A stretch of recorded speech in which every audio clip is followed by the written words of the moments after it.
Thank you, Mr. Chairman. This important amendment will help small and emerging growth businesses address a significant cost they incur, the rising price of gasoline. According to the National Federation of Independent Businesses, 10% of businesses say energy costs are their single largest. 25% cite it as the second or third largest. Although some argue for increased domestic drilling, at best it will take 5 years before new supplies are brought to market and have any effect on the current price of gasoline. Meanwhile, oil companies are producing more oil in America right now than at any point in the last 8 years. But since they're also exporting more oil, consumers aren't realizing the benefits of that production. Approving the Keystone XL pipeline, as some have proposed, actually would make gas prices even worse. The oil company TransCanada that said in its pipeline application that Keystone will raise American oil prices by $3 a barrel. The price of gasoline has 3 cents per gallon in the last month, and we need to drive down prices, not allow them to increase. There are a number of factors involved in the rapidly increasing price of gasoline. However, one of the significant causes is the proliferation of financial market speculation on oil and gas products.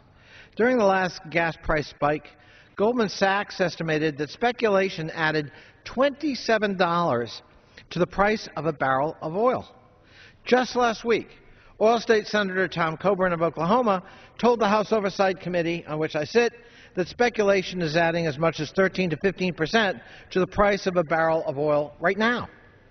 And citing Goldman Sachs data, a recent Forbes News report said that excessive speculation leads to a 56-cent premium per gallon at the pump.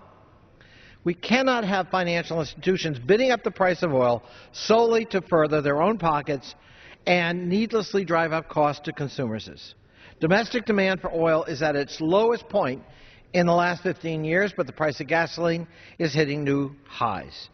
The Commodity Futures Trading Commission is working to address oil and gas speculation, but they need to be more aggressive. I joined 44 members of this House and 23 senators in sending a letter to the CFTC to exercise its full authority to eliminate excessive speculation as directed under the recently passed Dodd-Frank Act. This amendment will provide valuable information on how such speculation affects the ability of emerging growth companies to raise capital.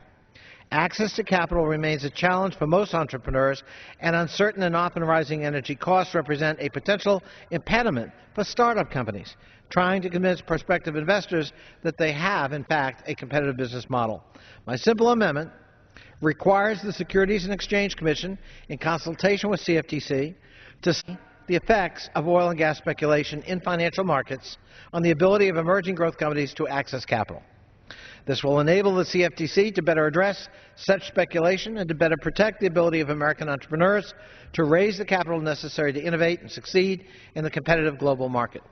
I urge my colleagues to join me in this simple effort to study the excessive speculation and hopefully reduce energy costs on American innovators and consumers. And with that, I reserve the balance of my time. Gentleman reserves for purposes.